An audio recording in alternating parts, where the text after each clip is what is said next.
ramambo MUTASA. Zvisa pezvo chokwadi. Ndichataura chokwadi. Ndikaima chabakwane mhosva. Ndikanyekwa ndichatibata kunge mhosva. Mwari atimbatsira wangu. Mwari ngaandibatsira. Sikisanga kumusana mwana. Mira aí, papai.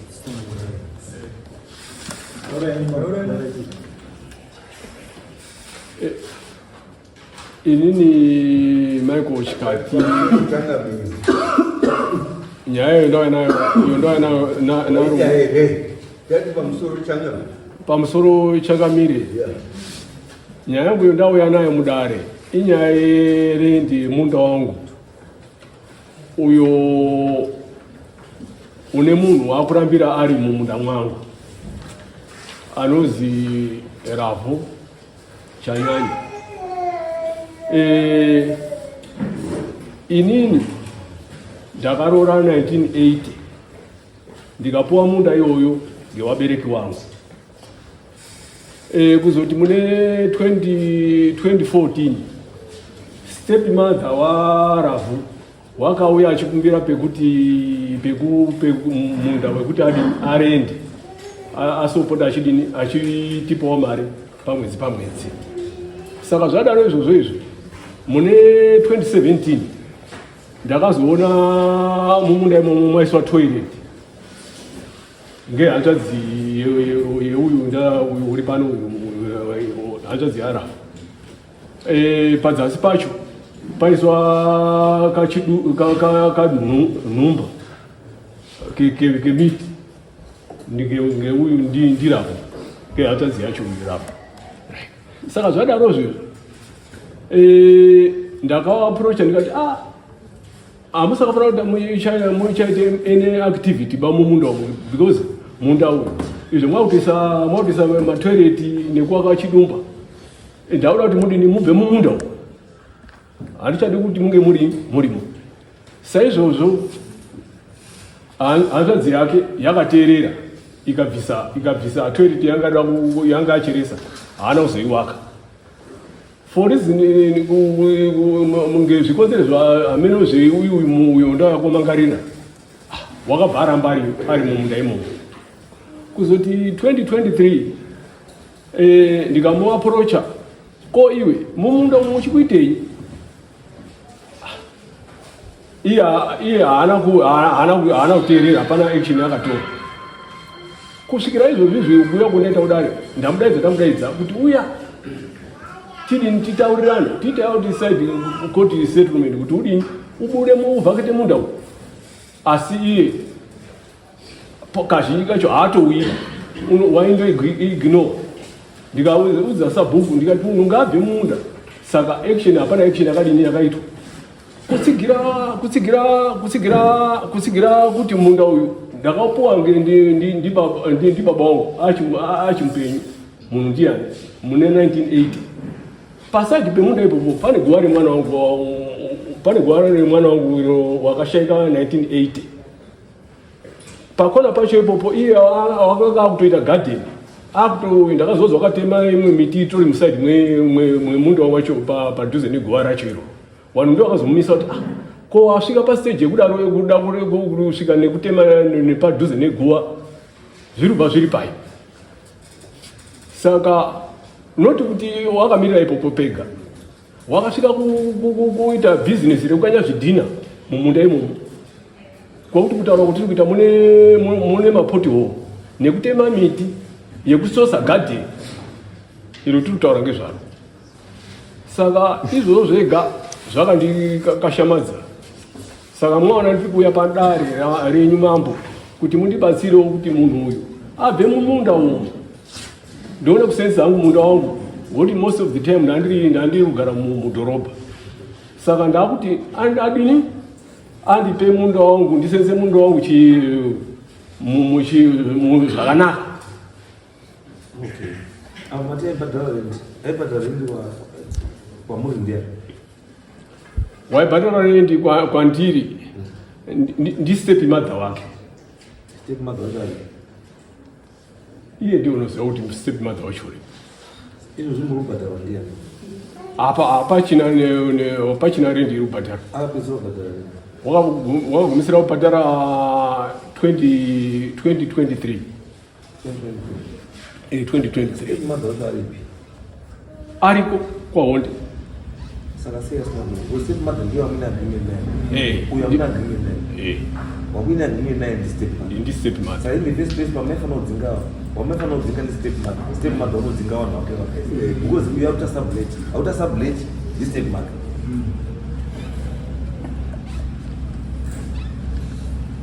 Ndizo. Mazwa. Esandoti nyaya ike kuti ifambire mberi ipere zvakanaka. Inoda step mother.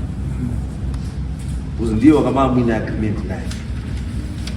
Uya munovera mamuita agreement naye. Ndizo.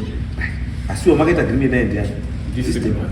Saka munhu anofanira kunge ari panapa achitipa position yeuyu ndi step mother. Because unokwanisa ukamudonetsa meuza. Kana step mother utsvaka kutengesa lendi yenyu yachitengeserawo. Step mother iyeyo mamuita makaita agreement naye ndiye akaisa kana akawatengesera musingazivi. Saka chatinoda panapa kuti chinhu chiite clear ndi step mother noti because anofanira kubvisa uyu futi ndi step mother kana ari yanga achibhadhara mari enda uswa Pakanaka. kana chimbogara iyi pasi simukashanga garai pasi. Yes. Nikola kuona chini. Ndakaita agreement na mai wacho. Na mai wacho. Mai wani? Wa Mai wake mai wacho uri? Mai wacho washeka. Awasheka na October last year. Usei makaita agreement na mai msikaiti na baba? Angasipera. Saka mai akatenga agreement? Mai ndiye akatengesa munhu. Mai akatotengesa munhu? Akatengesera. Rizuri? 2018. 2018 ndipo akapata munhu. Kurendi yakaibhadha up to 2023. Hakuna rendi yakubhadha. Pana rendi yakubhadha. Ndakatanga kutogara kuti iwe unei chekutirakidza kuti makaita agreement na mai.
Machia. Matura.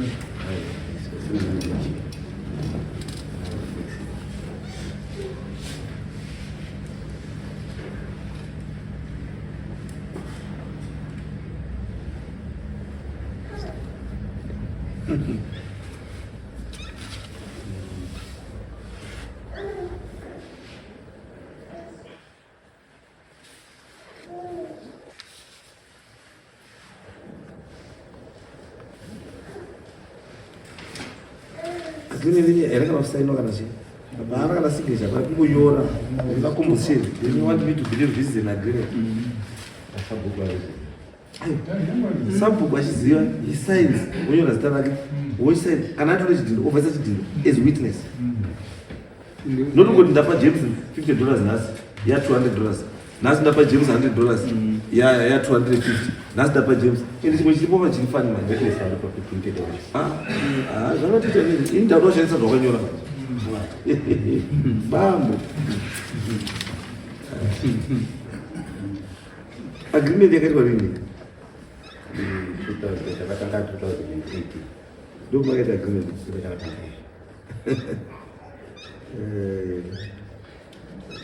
retini nzera. Retini mkazi wangu.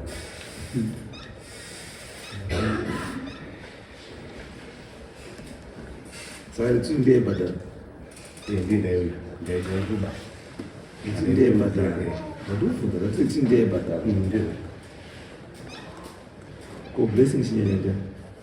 Ani Blessing mu dikudise bro. Sikurogo. Wakamutuma futhi. Kubadandu basa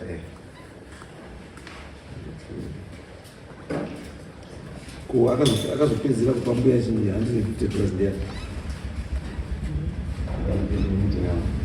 Sasa sisi tunaunyora kuti ndinda pama. Sei pasina uyohoza kuti wamanga. Ndakuudza kuti pakanyorwa date 18/09/2019 ndapa mbuya chikati $150 pamwe chete yayo $500. Ndapa ani. There's no signature, there's nothing. Ndo ndizvo zvauri kunyora ndapa mukadzi wako hapana signature chakasainwa kungonyora zita rake kuti retwini ningi blessing chinyanya no signature nothing. Ndo wachona watanga rini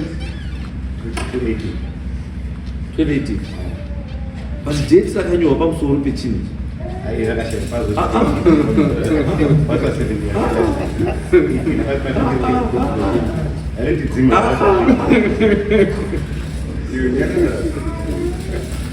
zvoshata zvorodza kutaura shamwari kwandiri hazvichatoshandika because watondipa pepa ka saka kwandiri hazvichashanda because kana watipa pepa it means kuti pepa iri ndiro chairo rauruda kuti rindiconvince inini kuti zvoishwa zvautaura zvine chii handiti date iri pamusoro apa 04/17/2017 which is 17 April 2017 ndizvo ndo date dzavakanyora pamusoro chairo asi mari makazotanga kupa mbuya musi wa 17 April 2018 why date ramanyora pamusoro kuti nhasi ndipo tatanga nyaya i17 April 2017 saka mowa manyora date kuti 17 April 2017 mowa pasiya pakadaro mowa mazoti musi wa 17 April 2018 kochizoti ndapa mbuya $20 after all manyora date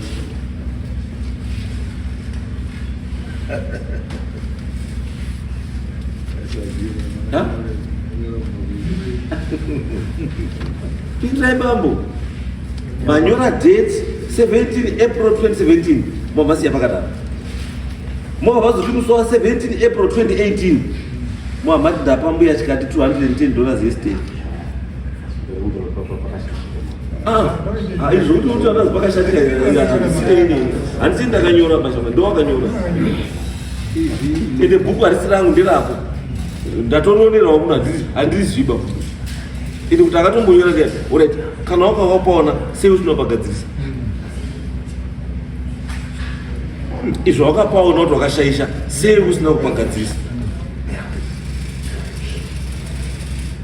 ipo papa ndipo wakatadza kugadzirisa asi musi wa 20/07/2019 wakanga wanyora 20/07/2019 ukazokanzura 7 ukaisa 6 ndobva tadzika musi wa 18/09/2019 handiti wakanga wanyora $50 kubva wakanzura kubva waisa 150 chawakatadza iwewe kuita kuchinja date ra17 pana 7 kuisa 8 asi kumwe kwese wakachinja asi nekutanga racho chairo rawatanga naro pamusoro wobva watadza uri chinja ndo zveta mbavha mbavha inokwanisa kukangana dhora yapinda naro because hapasi pako hauna kupajaira ndosaka uchikangana ndakutora chinhu wani chama this paper zvauri kunyora izvo zvakanyorwa hazvina kusaina. And because this is not an agreement of sale. Why? It's only you who are signing. But mbuya akasaina baba wamamupa mare. Because you can't tell me kuti ndapa mbuya chikati $220 yestand signed letwin tafura. Musi wa 19 April 2018 ndapa mbuya chikati $40 yestand pamwe chete ya $2.50 signed blessing chinyanya. Murikona kombuya wacho anyora papi kuti I've received $210. Because to me this thing is nothing. Hapana chilipo. Ngezvenyu zvikumba kwenyu zvapakarekota kumba kwenyu. But toda agreement of sale yekuratidza kuti munda wamamu chibhadharira mbuya chikati mamu mbobhadhara munda upi wamamu chibhadharira mbuya chikati. Because mbuya chikati anobvira ambosaina kuti arisibva mari. Hapana paambonyora ndakarisibva mari kubva kwamunhu. Asi mimi ndima munyora kuti akamupa mari pamasaina mega. Ayanga ndipikora ora. Really? Aiwa, saka renyu mimi hasaini. Rawa rinochekwa cheko. Aiwa, it was somewhere. This is common sense. This is common sense. And tatengesera tiri tu. Atenga nevatengeserwa. And atenga neatengesa. Wanofana kudi kunyora pasi. Ndatengesa buns. Ndatenga buns. Oversight. Saka iwe ukangochiti ndatengeserwa 2 mabanzi ndi James Fusto.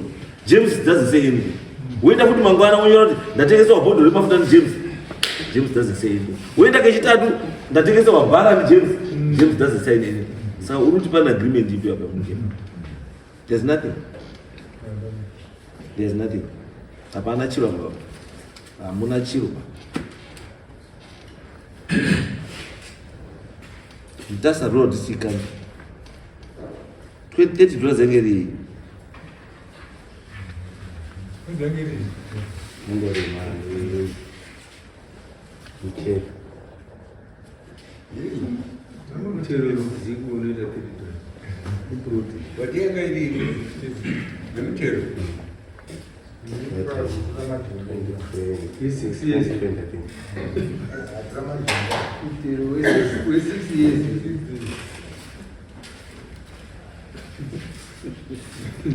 Saka iyo wavaenda kubhadhara iyi last dende last listing iyo wakabhadhara zuru ezo kuti uye kurisa bi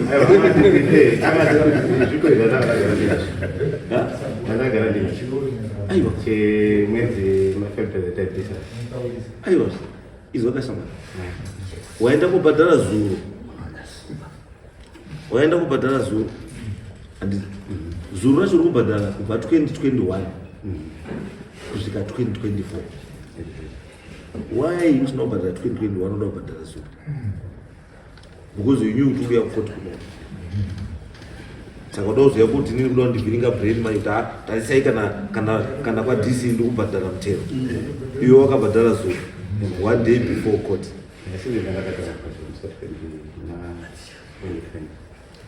But still, to me, this thing is child cheap. Because love mama chia chanyanya, the sum of $30. $30 for what? Huh? $30 for what?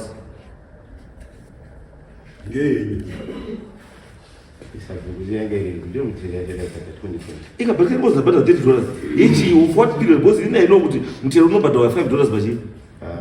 How good? They don't know what it takes. And if $5 baji. And sayo por kona bambuka. Kachitsotsi munako baba. Kachitsotsi mukakuti nokabata.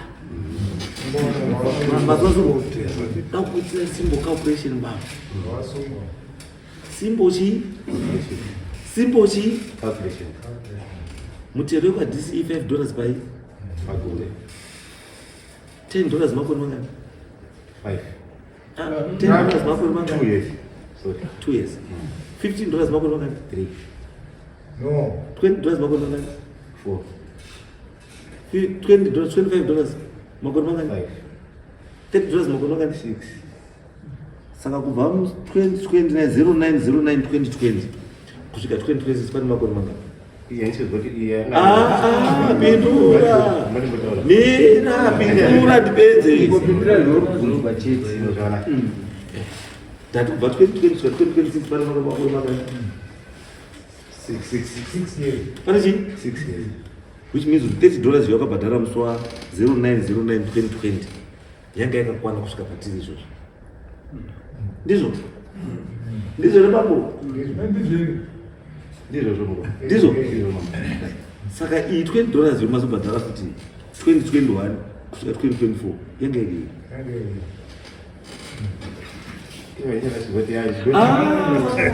hautitaura ndorubhadhara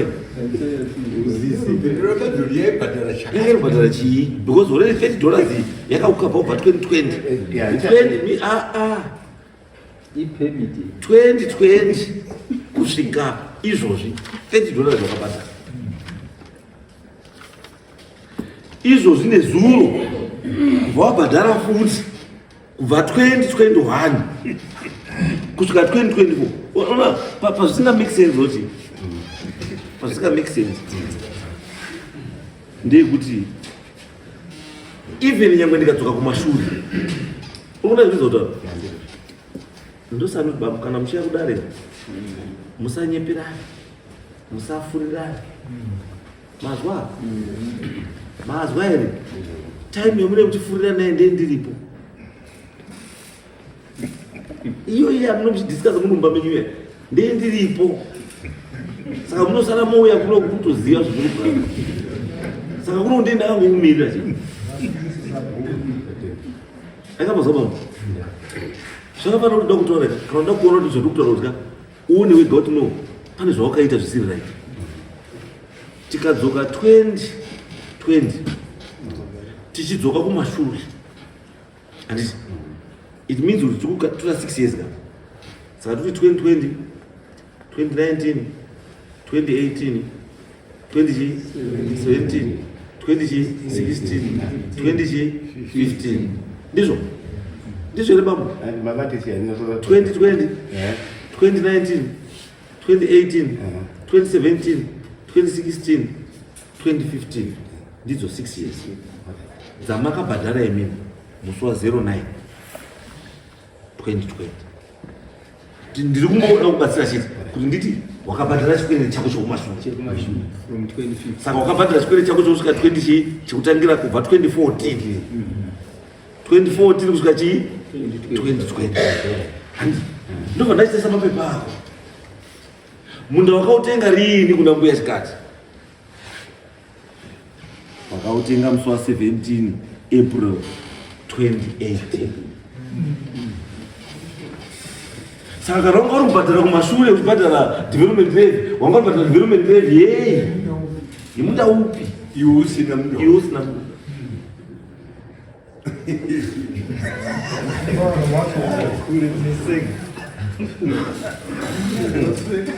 bambo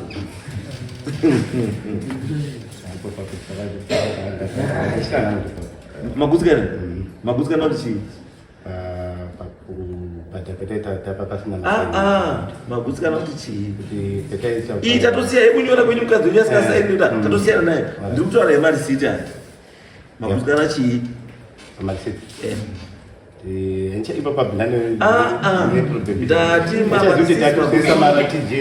kana kuti takabhadhara iri ari ma-US whether RTGS kana kuti aisi RTGS kana yanga iri RTGS iri 5 RTGS the difference is the same inongotipa 6 years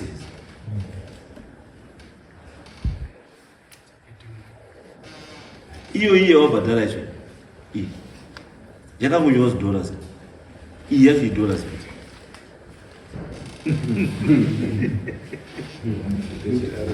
ndosandanda kuti ndikubatsire kuti mari yawakabhadhara in 2020 yanga iri yei because munda wacho wanga usina saka wanga uribhadhara munda upi wakadi wakati kwagara 2019 andika saka ndikubvunza $30 yakazobhadhara 2020 yanga iri because $30 ziri cover 6 years uchidzoka kumashure kana kuti 6 years uchienda mberi alikaona ndakupa mascenario ese bambo ekuti ndakuti 6 years ndichienda mberi tikusvika mu2026 which means from 2020 kusvika 2026 you were covered there was no need for you yekudzoka futi ukanzwa kubhadhara chimari ndobva ndatora kuti the other side vandati 2030 ndichidzoka kupi kumashure ndobva ndanaona ne6 years dzako dziri chii futi dziri covered futi nechii ne2030 ne$30 saka nanga wakakukavha kumashure futi 6 years it means kuti zviri kutaura kuti according kune mabhadhariro ako wanga wapa nzvimbo apa kubva 2014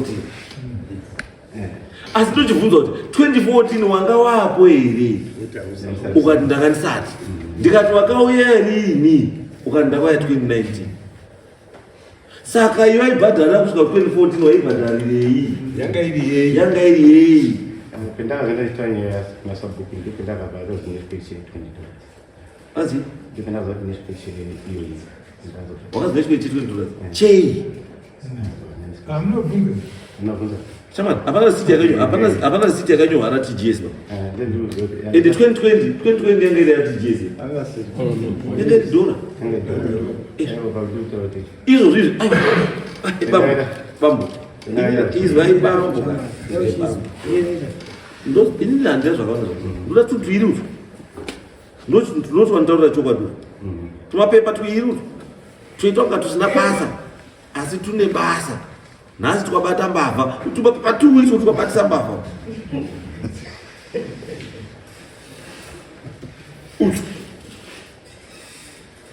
Musasoburise tumapepa bambo kana musiri quite sure.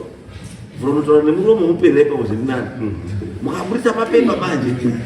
Isitota kushandisa mapepa. Amauya nawo mimi. chakwadzisa nasabhuku Makwadzisa nasabhuku. Because it means munhu akateka ndiche back date. Sabhuku. Uvati cheka ndikunyorere zvimwe ka zvikuenda mberi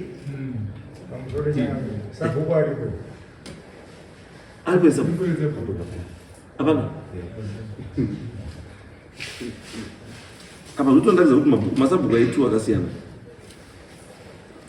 ndizvo mabhuku tu akasiyana ndizvo ndati mabhuku tu masabhuku itu akasiyana ndisingakutemesha ndikubende kumponda ndiyayo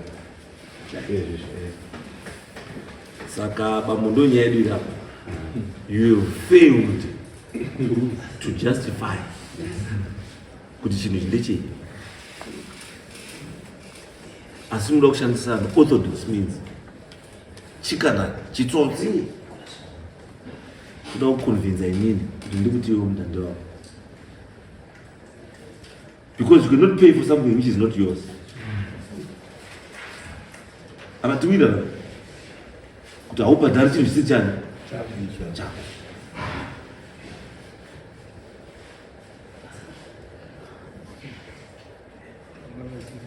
Anzvo saka matadza mambo ndimutaurire chii chaizva maererano nematsamba enyu ama muchibhadhara makore 5 20 echi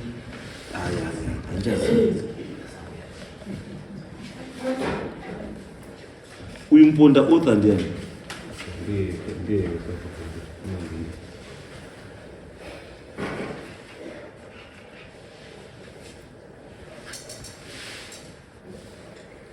sabhuku wakamurakidza here city wakamurakidza spiti andibvunza iyo wakamurakidza bcause ngeni mupoti ndikasati wabhadhara nendeiyo sei usinomupangidzira saka aizoziva sei kuti une chikwereti pakataisa mvuma ndakasvika ndikutaura kuti mangarirwa pamambo nenyaya munda patakapana namunda nambuya wacho anga ndiwo angaripo natete wacho ndiwo angaripo aiyo chikwereti achimbogara pasi ambaenda namusumudza moko uda kutaure I'm sorry, Mom.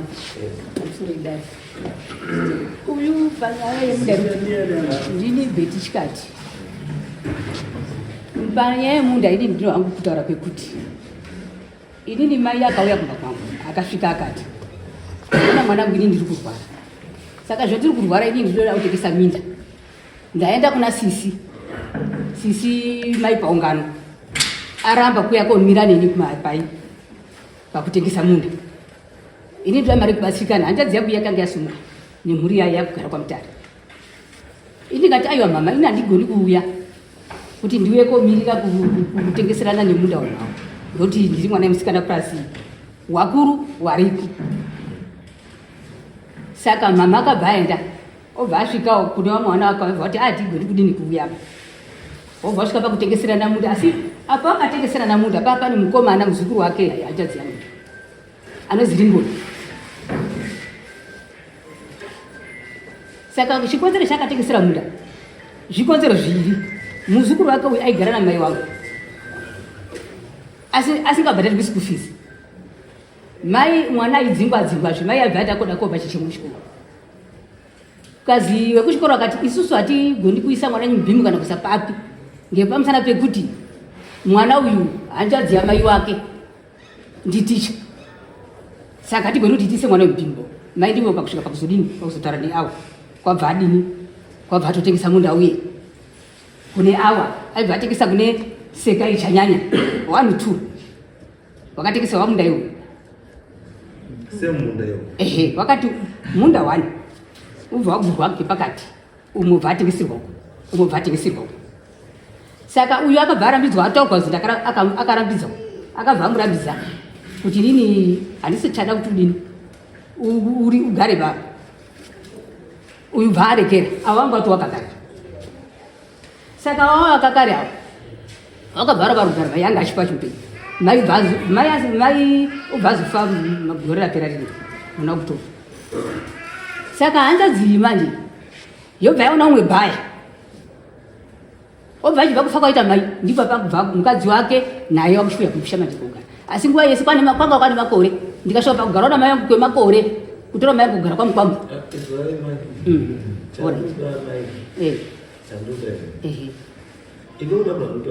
ndizvo ndizvo kuengana kwenyaya ndekwenyu ndizvo asi kuengana kwenyaya kwatoshandisa kutonganyaya isu totonganyaya ndizvo atongiwa imimi pamatanga nyaya mati pakatotengeswa nyaya mamusi ichokwadi asi mai akadini akataura ndandisipo. So what does that mean? It means that so you cannot be a witness in this case. Then my mother thought I was there, Takasaina, but did Takasaina. Then my mother spoke a witness, Munda Makasaina, but two to say, Pass Nakusaino, Dimefano said. Was Manga. Bizo, but Apana Makasaina. In the matter of the moment, you see Sim Kuru Karamba, Imim Karamba, Wamwanoga Wakaramba. So, what means decision is not your decision, it's not a family decision. And no matter what our food put we paga to go out on the Muria go perform my Garamusha. And Wakatorambita, Umekuaka Chanaka, my Aton Chanyanya, my Aton chanyanya vatorambidzwa kuti auwake chanyanya vatodi kuvatoregedza ndimatano saka kana chanyanya akatoregedza anditi izvinhu zvinyamukuziva munhu ugara kudhorobha zvive kutoziva usiri wako kana kuti hausiri baba ndikutoutaura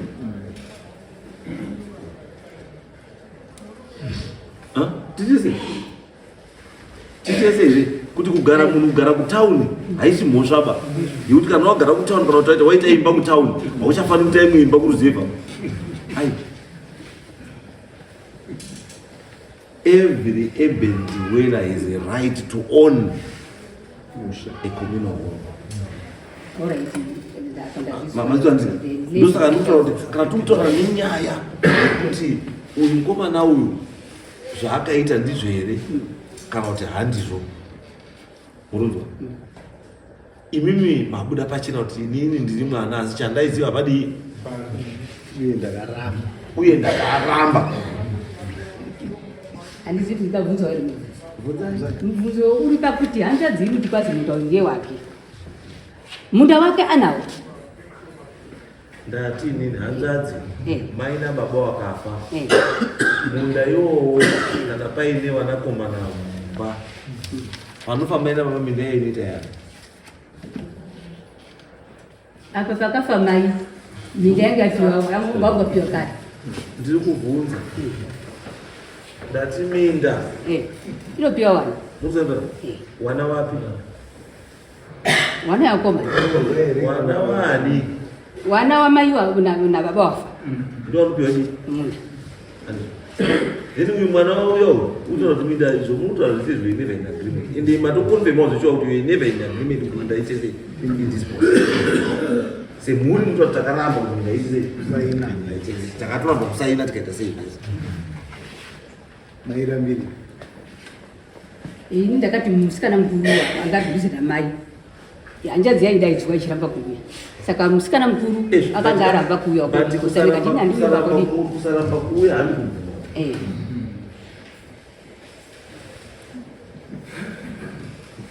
Makapokuteera wele koko kwangari kwachimotosaindirana muri kwangari ava takatovatenda. Ini kwese kuteta ninako patori nenyaya yangu ndepekuti kana umwe wakatengeserwa same time akaudziwa kuti stop akastop akaenda ko uyu nhare dzake ndedzei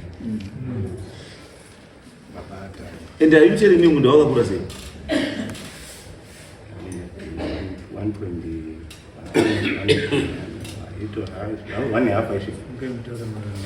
1.5 hectares. So 1.5 hectares. Mama kawina na mari na mbuya 500. 1.5 hectares more than $500. $1.5 hectares.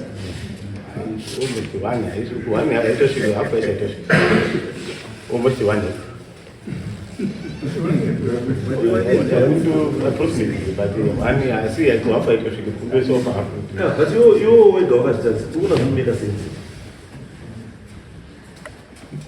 Kulitoa ndakapata 1.5 hectares $500.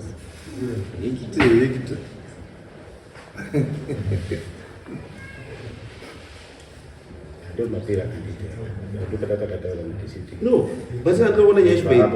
Yes, you pay that. This is what you took advantage of my. You took advantage of my. Because my and you just know that one hour caramba, 1 hour is wakaramba. You why they don't know 1 hour is wakaramba? Why didn't you proceed in the chinish? About 1 hour, my watch is wakaramba. No, this thing is a pending. I don't know if there's no number of pending. So you too, but you can anyway. All kind of those who are some of the teachers. Because no, we're going to be $40. That's not $20. I do my right. Couldn't be $40 one time by marriage. As you for $40. $40. Then I got my potato charger.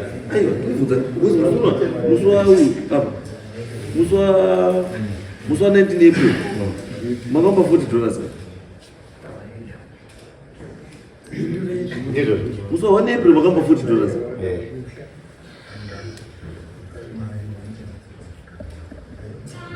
Can you imagine it?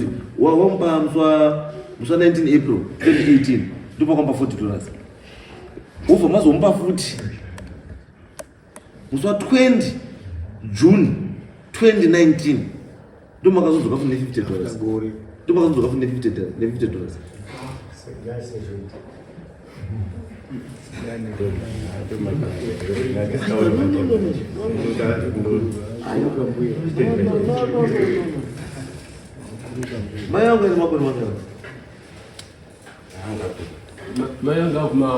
Angavuma 95 years. Frazi pamusoro paizvozvo imai wangu munhu angasikagoni kunyora kana mari yacho chaiyo maiusa anga asikanasi kuwaziva kuti akamira sei. Uyezve rimwe soko rakambosvika kwandiri kwazi nguva yacho iyo vanotaura madheta akayagara kwakune mabhondi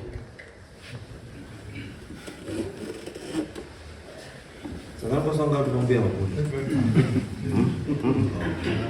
Sure, atati makonde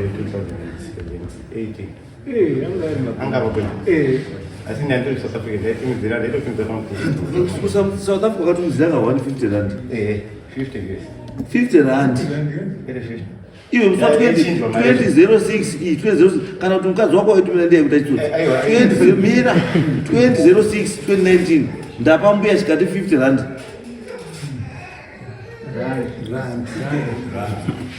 $100 rand. Ndakapa mbuya ndapa mbuya chikati 100 rand. $100 rand.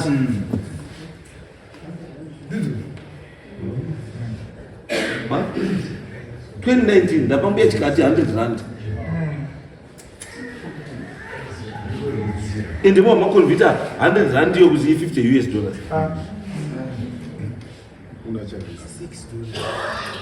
Yakakonvertwa ichinzi ndapa mbuya chikati 50 100 rand yakonvertwa to 50 US plus 50 RTGS. Then 50 RTGS plus 50 100 rand yanditi yobva yapurisa $100. Imi ndomuti madzosa $100.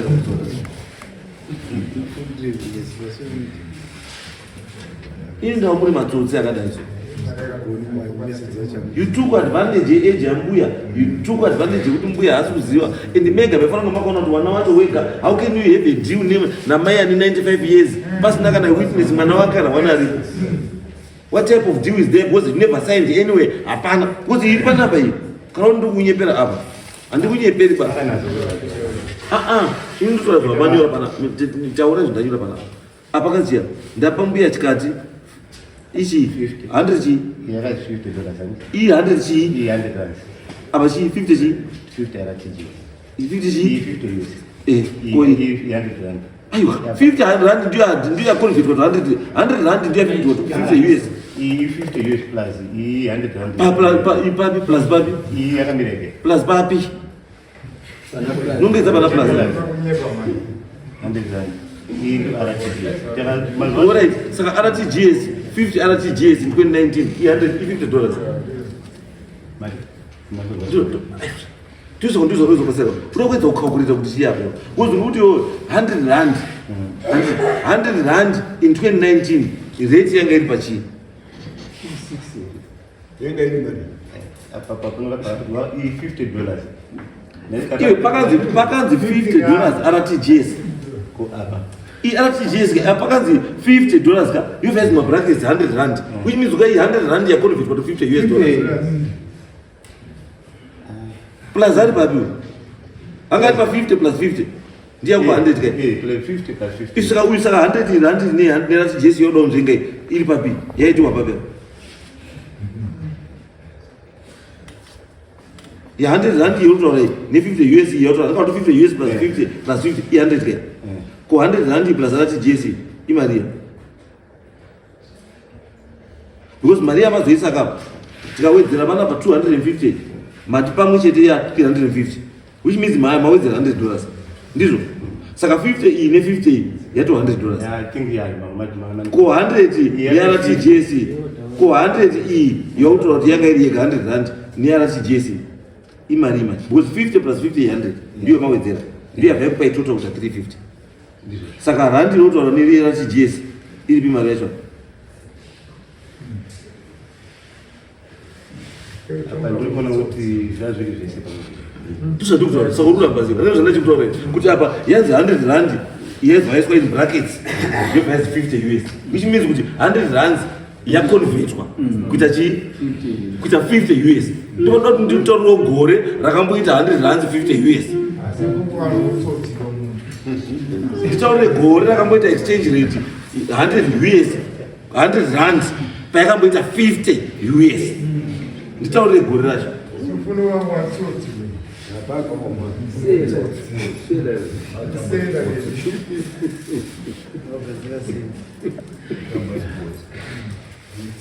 No, I don't kubatira shama ndisita say. But let's be fair. And to everyone. Wozite chitesa nyaya tisikataisi wanu. Handiti saini nduti nditaurirewo iwo gore rakambodzi 100 rand equivalent to $50. Ndipowo gore racho irorero. Hazviiti saka zvinorevei kuti mari yemukunyepera kuti makapa mbuya $500 hapana $500 yemakapa mbuya.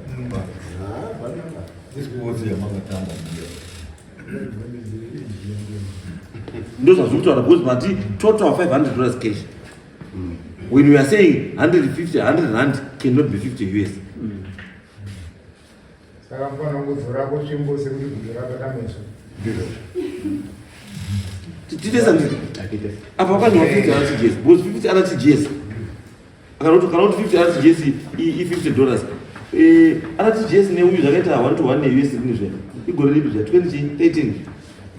2018 ati ndio yakaita 1 to 1. But we are talking of 2019. 2019 US ne rand RTGS vakamboita 1 to 1 range.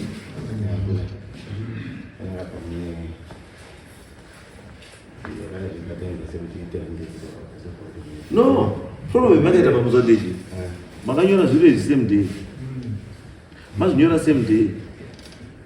No matter the calculation. Izwa munhu akanyora pamusoro apo musi wa 17 April 2018 ndiye munhu akanyora futi musi wa 19 2018. Asi akasaina ndiani? Because manyora zita siti ra Blessing Chanyanya ne Versailles. Vakadzwa vakangonyora zita rasekuru. Vakangowina kuti kanyora zita rasekuru kuti zviite weight. Sekuru ndiye ngari ari Blessing. Dai ngari pana boinyara iyo. Uzarudora. Dai Blessing ngari pana boinyara iyo.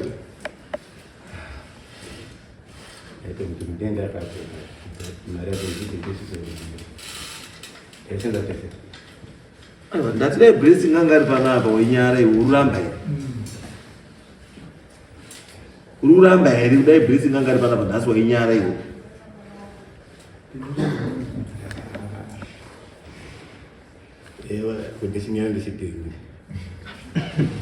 Murunyora zita remunhu apa kaimbwa zvatombozine zita rake riri kunyora mumapepa.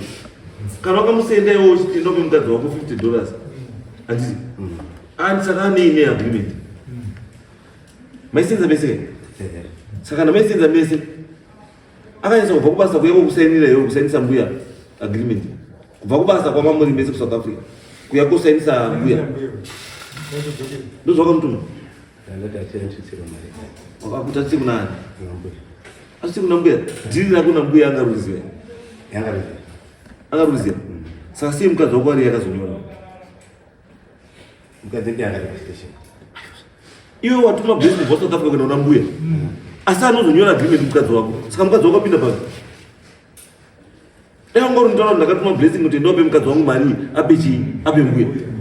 To me it makes sense. Not you untaura ndakatuma Blessing kuSouth Africa kuti akupe mbuya mari. Asi mukadzi wako iwe ndiye anonyora. Ha? Taura zvinonzwika shama. Mamuri madhiri mese kana adzimai wavo mamuri kuronga mese idhiri.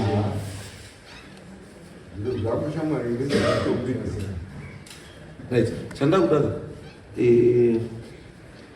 Ndo ndinoonekwa kunzvimbo. Kunzvimbo taone zvayakaita sei. Then modzoka pana muchechi ngani. Musisa dati. Na anzani? Uya mai parent. Mai parent. Anzani? Step mother achanonzani. Step mother unozi mai Mary Chanyanya mapiru. Yes, mai Mary ndiri kuda pana. Modzoka pana kwasadati. Nemusikana futi anonzi anzani.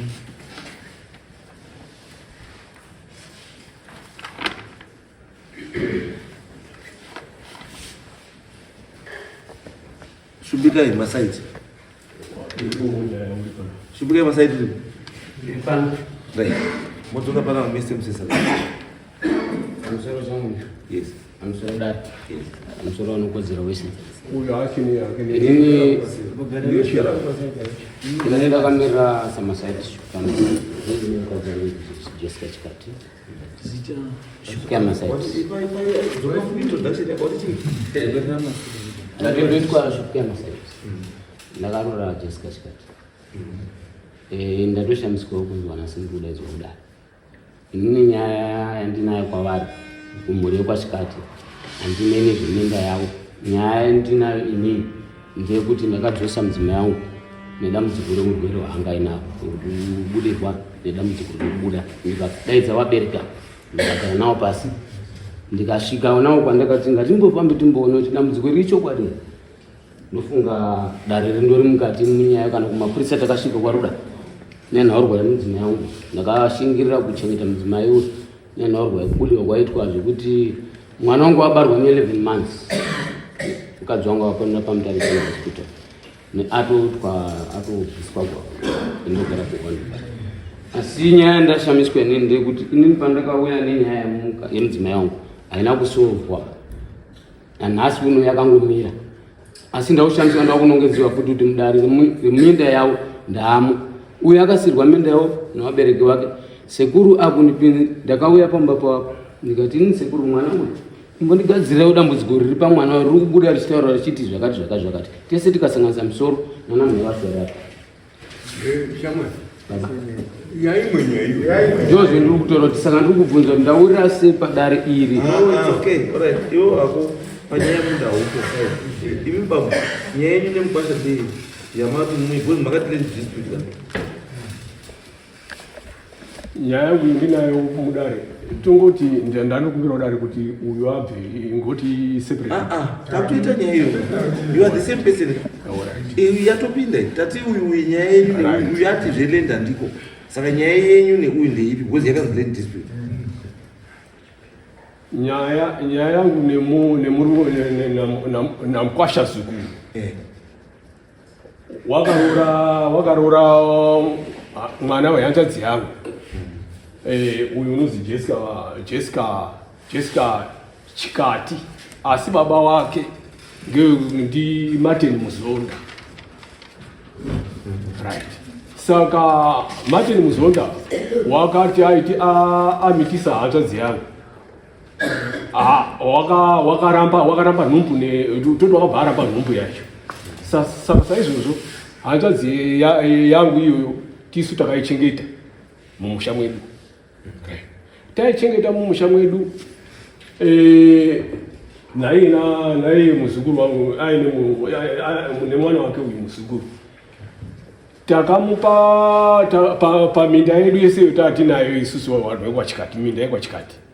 Takapa mai wacho munda kuti adini ashandise kuti aone kuriritire mhuri yake mwana wake wana wanga watu. Saizvozvo baba namai vangu varipo. Hanzvadzi yangu iyoyo ikazorwara. That was mune 2000 akatanga kurwara ngehosha yemazuva ano shura matongo. Saizvozvo hanzvadzi yangu iya awa wana wake kusanganisira uri panapa uyo ndauya naye kudai anga aroorwa ndiuyu ndi mukwasha zukuru uyu masaiti. Saka hanzvadzi yangu iya apa yakazoshaika mune 2005 tisu tata kugara naye vanhu vekwachikati. Munda iyoyo munda in dispute tisu tata wanga uri maoko mwedu isusu vanhu vekwachikati. Saka mubva mune 2005 kushaka waita hanzvadzi yangu munda iyoyo totaura ngezvawo uri in dispute. Taishandisa munda iyoyo tichirima tichiita hedu zvese zvotinoda mumunda imomo. Kuzoti 2002 pazoya nyaya kudare kuno ku 2025 ndipo muzukuru toti auya kudare ndiyo nyaya yekuti ndauraya ndiri kubudirwa ngeshaira bechinafu. Yauya nyaya mudare takazoshamisika kuti mwaka wapera uyu wakabva waya korima mumunda mwe achibva kumurume kwa Mbukura Samanga kwa Munowe wobva auya kuti kuvazi ndauya kodini korima munda wamai wangu. Aiwa minda ngedzinza rekwachikati Noti iwewe ndiyo thank you yacho kuti iwewe takurera zvakanaka uko uri kumurume wako ni mune minda nei zvese wakuya kana kopinda mumunda yana seko imi manga dzenyu pamaigara nayo isina kuroga yagara nayo ndinogara nayo mumba menyu ndimo makatofira mumaoko mangu kana makofini zvese ndindakatenga mumba menyu here maigara nayo mumba menyu here anga kugara mumba mwamai makatenga kofini tsokei munokwanisa kutengera nyangwa kugara guruwe munokwanisa kutenga ndizvo angari ndozotengera mumba mwamai waindi kubvunza mubvunzo iyo ndekuti kana ndikuti dai gara mumba mwamai dai angari mupenyu zvinoenda kugara ari kugara mumba mwamai achiri mepi achirima minda yedu yekwachikati ndati achiri mepi anga sikangondimi minda yese yese airima munda upi warima munda iyoyo upi munda watatakampa wamakamupa wana wake paigara nambuya wana wake aigara wana wake apo wanga kugara nambuya wese wanga wapera kuroorwa wana wacho ndati wasati waroorwa igarapi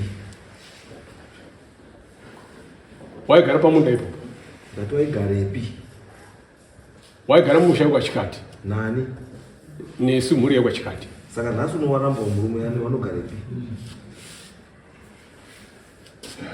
wanogara mumusha wekwachikati papi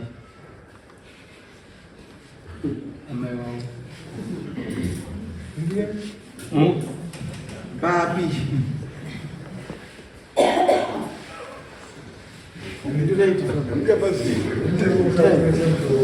wanogara pamusha pangu pamusha penyuzvo wasikagari mumba menyu imimi wachigara mumba ipi yamai iripo yamai handisi iripo wachiri mepi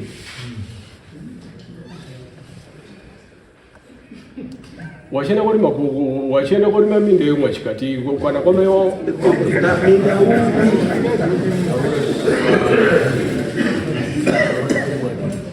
munda wamai wavo izvozvo vari kurima munda upi izvozvo hapana munda warurima munda wakarurwa iye andakadzoka pamba here haana kudzoka pamba murume andakadzosera mukadzi haana kudzosa mukadzi merai murume mukadzi uri unaye murume ari kumba ndakamudzosera pamusoro dangani murume inini kudzosa kwandakata mukadzi ndakati dzoka mbogadzirwa kumba kwenyu kumba kwavo saka izvi uri uri kumba kwavo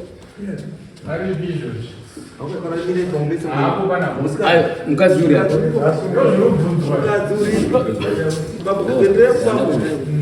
mukadzi ugarepi kumba kwachikati saka muti akuzowakadzosera baba wakadzosera pane munda wavo pamba pavo panoizwa iwo vati zvemindawo iwe nyaya yako ndeikosi saka zveminda usatipindure